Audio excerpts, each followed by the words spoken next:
Good morning and welcome to the Rivers online worship experience. My name is Dean Ward and I'm the lead pastor of the River Church, and I'm so grateful that you have chosen to join in with us here today. Now maybe you're saying, well, Pastor Dean, where have you been?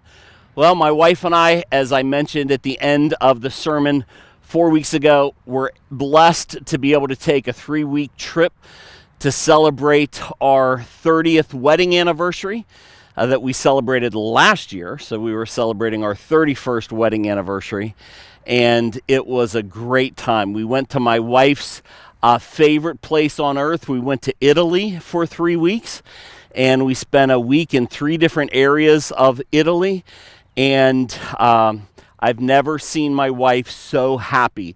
And if my wife can be happier than she's ever been 31 years into our marriage, it's a win. So grateful for just the grace of our church and the way everybody stepped up, and especially Brian Baker, our associate pastor, and the way he carried the load and preached for the 3 weeks, and just so blessed to be the pastor of the River. Also, when we came home, I was welcomed by this beautiful smoky air. It was not happening over in Italy at all. And when we landed in Pittsburgh, it was at nighttime. I didn't notice it the next morning. I woke up and I'm like, what is going on? And then later that day, I watched the news for the first time in about 3 weeks and saw the smoke that is just affecting our area and creating havoc on the air quality and conditions. So if it looks a little hazy outside, it's not because it's early Sunday morning and you're in a fog. It really is hazy. 9.58 seconds. That's the world record for the 100-meter dash that Usain Bolt broke the record in 2009 at the athletic championships held in Berlin, and he shattered the previous records, and it's a world record that he has held now for 14 years. 9.58 seconds. He ran 100 meters. That's fast. I mean, that is so incredibly fast. And it's easy to look at that and celebrate that he accomplished that he did that. And we could think, man, that's just awesome. And it is very impressive. And Usain Bolt will always be remembered for that world record that he holds, along with a couple others. He'll be remembered for that and his victory pose. Remember his victory pose? Okay, that was a pathetic attempt to look by. Okay, Matt, on the screen, can you show us what it really looks like, please? Thank you. You know, Usain Bolt did not just show up and wake up the morning of the competition and say, I think I'm going to break a world record. He didn't just decide to do it that morning. He trained and planned and worked for years. And it's so easy to look at that world record and celebrate that, but it's so easy to forget and overlook all that went into his success that allowed him to accomplish that world record. We are in week 4 of our sermon series, just simply called Old School Bible School. I haven't said it yet. Old School Sunday School, revisiting flannel graph favorites. And Pastor Brian, the past 3 weeks, has taken a look at Shadrach, Meshach, and Abednego, and then the life of Jonah, and then last week, Elijah and the prophet of Baal. And one of the hopes in this series is that we're able to look at these childhood favorites through adult eyes, through a different perspective, and we're able to look at them differently. So today, we're going to look at 1 Samuel chapter 17. And in 1 Samuel 17 is the famous story of David and Goliath. Now, I'm just going to give you a little heads up. Spoiler alert. You may want to turn the volume down if you don't want me to spoil how the story goes. But David wins, Goliath loses, and we celebrate the victory. And for generations, we've taught this story to children, young children.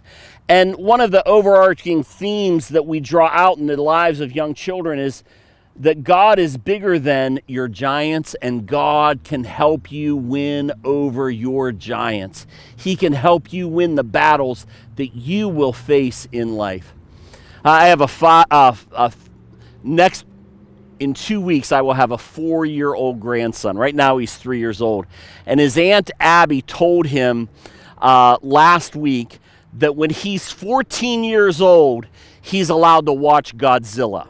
Now, I have no idea how his aunt decided that he's allowed to watch the movie Godzilla and how she decided on this arbitrary age of 14. But he came home and let his mom know, hey, when I'm 14 years old, I'm going to get to watch Godzilla because Aunt Abby told me so. He was so excited about the ability to face this giant on screen in the movie. Well, I wish that would be the first giant he would get to experience. But next year, he's going to go to preschool, and the following year, he's going to go to kindergarten, and he's going to start sports, and he's going to be involved and meet new friends, and he's going to face giants every step of the way. So when we teach this lesson to children, we take the time to let them know that even in the midst of the things that you might be afraid of, if you trust God, He can help you have victory over your giants. But today, I would like to look at it from a little bit different perspective. I'd like to look at David's victory over Goliath and focus on what all went into his life that ensured he would have victory over Goliath. How did he live his young life? How did he train? What values did he have? What decisions did he make that enabled him to be victorious on that day? So with that said, let's jump into 1 Samuel chapter 17. Now, we're going to look at how David prepared for this moment, but we can't do it without telling the story. And I find that when I tell the Bible story and instead of reading the Bible story, I leave out a lot of important information. This is an extremely long story, 55 some verses. So I've trimmed it down. My camera guy who edits and puts in the Bible verses is about to lose his mind because he realizes he's going to have a lot of verses to post in the lower third. But here we go. These are the highlights of the story. 1 Samuel 17. Now the Philistines gathered their forces for war. Saul and the Israelites assembled and drew up their battle line to meet the Philistines. The Philistines occupied one hill and the Israelites another, with a valley between them. A champion named Goliath came out of the Philistine camp. His height was 6 cubits and a span. So Goliath was tall. Now, when I was a kid and asked how tall Goliath was, my mother would always tell me, according to the measurements, Goliath was 9 feet tall, 9 inches. And I just always remember that, 9 feet, 9 inches. And I'm like, that's so tall. Can you imagine? Well, one of the dinners that we were having on vacation, my wife and I went to this restaurant, and I saw this group of 4 come in, and they sat at the table next to us, and I saw this guy that was so tall. I said to my wife, I think he might be a professional athlete. Well, they sat down next to us, and they started talking, and they were speaking great English, so I knew they were probably from around my neck of the woods and not over in Italy. And so I asked them, I said, where are you guys from? And they said, Salt Lake City, Utah. And I'm like, oh, wow. And then I had a thought, well, why don't I take a chance and Google Utah Jazz roster and see if this guy matches anybody on their roster. And about the fourth person in on the roster, there it was, Kelly Olynyk. He's 6'11". He's 32 years old. He's played for several NBA teams, and many of you may know who he is. Here's a picture of him. And he was sitting right next to me. I'm like, wow, this guy's tall. I didn't get weird. I didn't ask him for his autograph. I respected their privacy. We had some nice interactions. But he was tall. Now, recent measurement estimations from that time and from that region says that Goliath was probably only 7'10" tall. But I got to tell you, if you're 6'11" like Kelly is, 7'10" or 9'9", you're tall. You're imposing. You are impressively sized. So Goliath was tall. Verse 8 says, Goliath stood and shouted to the ranks of Israel, "Why do you come up and line up for battle? Am I not a Philistine, and are you not servants of Saul? Choose a man and have him come down to me. If he is able to fight and kill me, we will become your subjects. But if I overcome him and kill him, you will become our subjects and serve us." The Philistine said, "This day I defy the armies of God. Give me a man and let us fight each other." On hearing this Philistine's words, Saul and the Israelites were dismayed and terrified. They were scared. For 40 days, the Philistine came forward every morning and took his stand. Do you got the image? Okay. Well, Jesse said to his son David, "Take this ephod of roasted grain and these 10 loaves of bread for your brothers and hurry to their camp.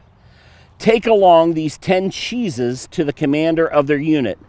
See how your brothers are doing and bring back some assurance from them." Early in the morning, David left the flock in the care of a shepherd, loaded up, and set out as Jesse had directed. Now, this brings me to the first thing that I want to show you that David did to prepare for victory. You ready? David brought the cheese. Now, I didn't say David cut the cheese. I said David brought the cheese. You see, God uses unlikely people who are just faithful, obedient, and willing. They may not seem spectacular in size or stature. They're just bringing the cheese. I think what gets lost in this story is that David was just showing up with the cheese as his father had asked him to do. His father said, "Hey, I need you to go do this." And David didn't throw a pout and say, "No, I don't want to. I don't feel like it. I'm not going to do it." He said, "Okay, I'll do whatever you say, Dad. Sure, I'll do it." I like the way Luke chapter 16, verse 10 in the Good News translation says, "Whoever is faithful in small matters will be faithful in large ones. Whoever is dishonest in small matters will be dishonest in large ones." God is looking for people who will just bring the cheese, who will just do what they're asked to do, who show up and serve and bless and help with a good attitude, and they're just willing to do what God invites them to do. God values when we do what we're supposed to do. Verse 22, David left his things with the keeper of the supplies. So he got to the place. He left his things with the guy who keeps the supplies. He ran to the battle lines and asked his brothers how they were. He was doing what his father asked him to do. David asked the men standing near him, "What will be done for the man who kills this Philistine and removes this disgrace from Israel? Who is this uncircumcised Philistine that he should defy the armies of the living God?" Now listen to how this lands on his three older brothers. When David's oldest brother heard him speaking with the men, he burned with anger at him and asked, "Why have you come down here? And with whom did you leave those few sheep in the wilderness? I know how conceited you are and how wicked your heart is. You came down only to watch the battle." Wow. That's some pretty strong brotherly love going on right there. I love David's reply in verse 29. Now what have I done, said David. Can't I even speak? What David said was overheard and reported to Saul, and Saul sent for him. David said to Saul, "Let no one lose heart on account of this Philistine. Your servant will go and fight him." Saul replied, "You're not able to go out against this Philistine and fight him. You are only a young man, but he has been a warrior from his youth." But David said to Saul, "Your servant has been keeping his father's sheep. When a lion or a bear came and carried off a sheep from the flock, I went after it, struck it, and rescued the sheep from its mouth. When it turned on me, I seized it by its hair, struck it, and killed it. Your servant has killed both the lion and the bear.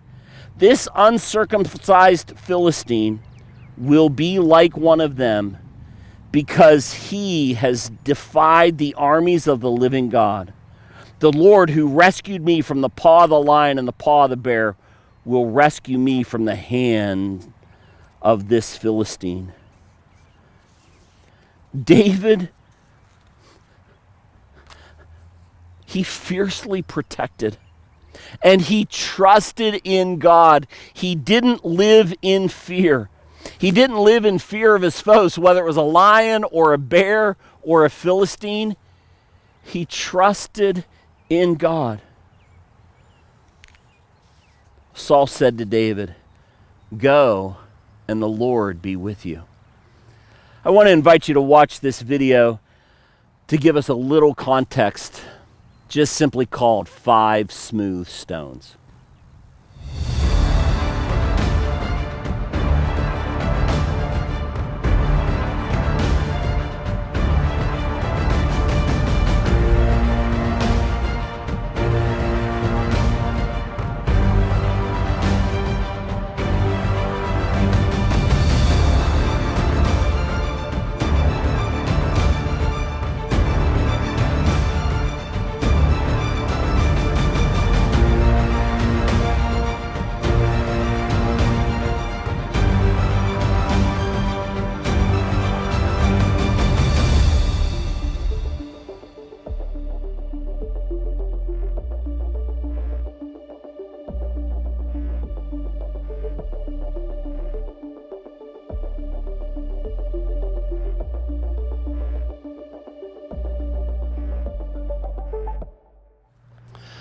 I want to make sure that you understand that this story in 1 Samuel 17 has tremendous ramifications for your life.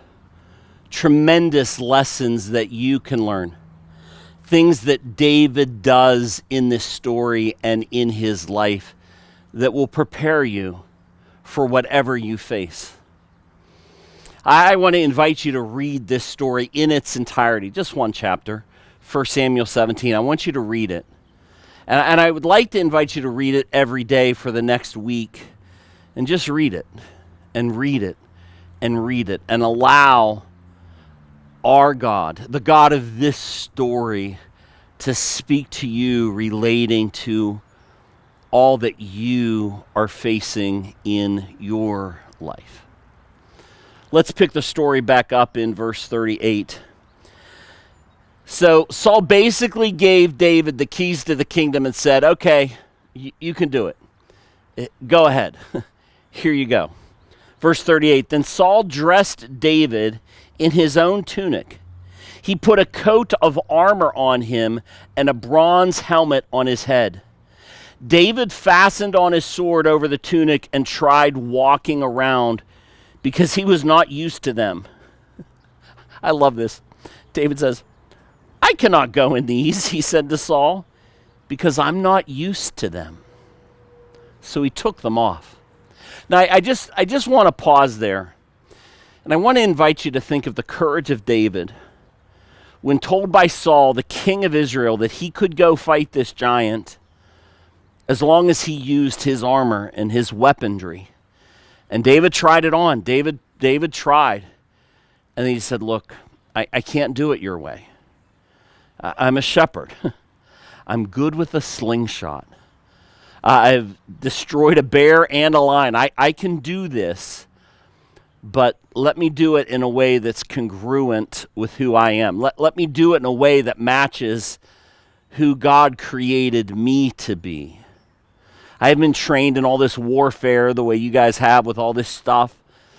Let me just go with my slingshot. Can you think of the boldness that David had to have this conversation with Saul?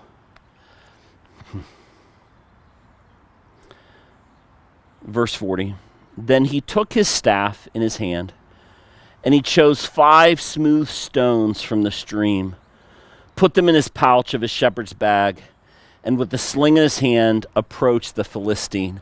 Now, I have a friend who's gone over to Israel. Actually, it's Pastor Mark. He's gone over to Israel, and he's been told that at this creek that the tour guides actually put stones in there for the tourists to come and say, look, I got a stone out of the creek, just like David did, facing the giant, facing Goliath. So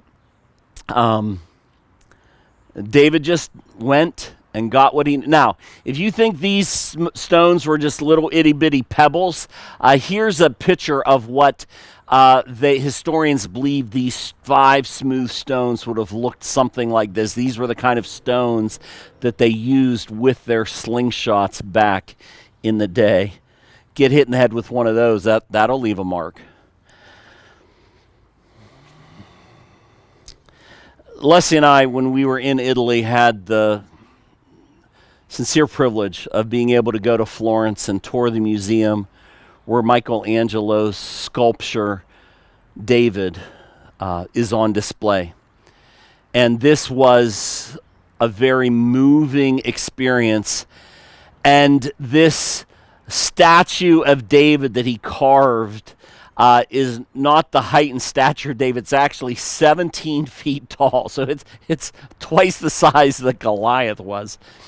And yet, very subtly, there's a slingshot in David's one hand and a stone tucked away in his other hand as Michelangelo brought together this story of David about to face Goliath in that sculpture. Verse 41. It's about to get real. You ready to go? Here we go. Verse 41. Meanwhile, the Philistine, with his shield bearer in front of him, kept coming closer to David. He looked at David over and saw that he was little more than a boy, glowing with health and handsome, and he despised him. Oh, we're filming under a bridge and a car just drove over the bridge. A little jarring. Sorry about that. Goliath said to David, am I a dog that you come to me with sticks? And the Philistine cursed David by his gods. Come here, he said, and I'll give your flesh to the birds and the wild animals. Now, Goliath was engaging in amazing trash talk. He was like, I'm gonna get in his face. I'm gonna call him out. I'm gonna intimidate him. I'm gonna scare him. I'm gonna put the fear in him. It didn't work. Verse 45. David said to the Philistine, "You come against me with sword, spear, and javelin, but I come against you in the name of the Lord Almighty, the God of the armies of Israel, whom you have defiled." I love David's tone in this. His confidence, his certainty that God will allow him to be victorious. This day the Lord will deliver you into my hands, and I'll strike you down and cut off your head. Now this little Israelite boy, he's doing his own trash talking. He's letting them have it. This very day I will give the carcasses of the Philistine army to the birds and the wild animals, and the whole world will know that there is a God in Israel.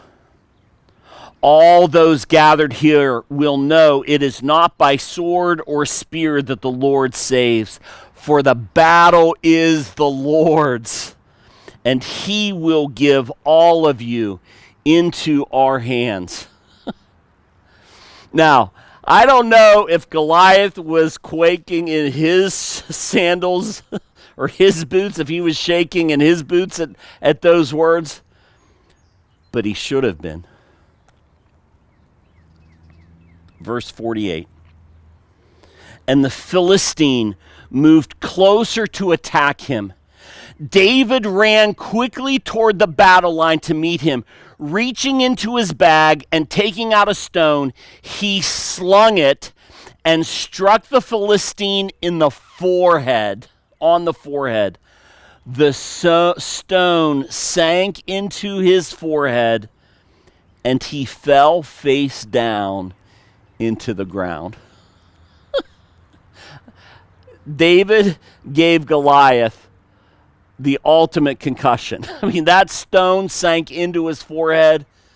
He lost consciousness, collapsed, fell face down on the ground. That reminds me, I believe it's that Mike Tyson quote that everyone has a plan until they get punched in the face. Goliath just got punched in the face, or a stone sunk into his forehead. Verse 50. So David triumphed over the Philistine with a sling and a stone. Without a sword in his hand, he struck down the Philistine and killed him. David ran and stood over him. He took hold of the Philistine's sword and drew it from the sheath. After he killed him, he cut off his head with the sword. When the Philistines saw that their hero was dead, they turned and ran. In the few minutes that we have left, I want to just draw out some of the things that enabled David to do what David did. What characteristics brought him victory? David didn't get to this moment by accident. He was ready for this moment when it came. It's not about the 9.58 seconds that we have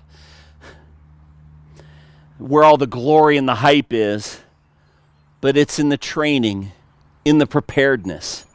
Now, let's speculate. Now, this is just only speculation, but how much time do you really think it took when the Philistines started running toward him and David was running toward Goliath, and David took the slingshot and took that stone and hurled it and hit Goliath in the forehead? How much time do you really think it took? I imagine maybe less than 10 seconds. Maybe it was all over quicker than anybody ever saw coming, like Mike Tyson's early fights, where they thought he would just knock somebody out in the first round. Let's speculate that it only took 9.58 seconds. And just for the sake of illustration, let's imagine that. He ran toward him. He struck him with the stone. It was a very brief moment of time, but so much time in his life preparing. How many times do you think he had thrown a stone with a slingshot? How much effort and energy and time do you think this young boy had in to mastering the tool that gave him the ultimate victory? Now, it's interesting to me that most of these Israelite army type, most of the soldiers, they would have known how to use a slingshot. But they got squeezed into the mold that they only could do it one way. They thought it could only be done with a sword or a spear. But David proved we have what we need to face the battles. Most of the Israelite army, they would have been followers of God. They would have known that God was a victorious God. They could have lived with the victory that David had. But none of them saw it. None of them envisioned it. None of them dared to think that they could win that battle. So it took an innocent, young, maybe naive, but not terribly naive. He'd already killed a lion and a bear. It took a young boy trusting God to show just how great God is. He overcame his obstacles. He was the youngest of 8. He had 7 older siblings. He overcame that. I love how the scripture says he did not let other people's opinion of him sway him from who he was in God. When his brother was trash talking him and saying, I know how arrogant you are. You're a spoiled little brat. You come down here. You just came because you wanted the glory and experiencing this and the battle. You know, I know you didn't really come just because Dad told you to. You were probably at home begging him to come. And David's like, what did I do? And yet he didn't let that taunting from his brothers dissuade him. He never had any military training. David didn't even have a sword. He just had his staff and slingshot. And yet he alerted Goliath confidently that he would cut off his head. But it's not like David went out there unarmed. He had a slingshot with 5 stones. David was prepared. Some people have asked, why did David have 5 stones? And the dad joke that many preachers says, well, it's because Goliath had 4 brothers. But that's just a joke. Perhaps David thought, well, man, if I don't get him with the first one, I better be ready with the second one.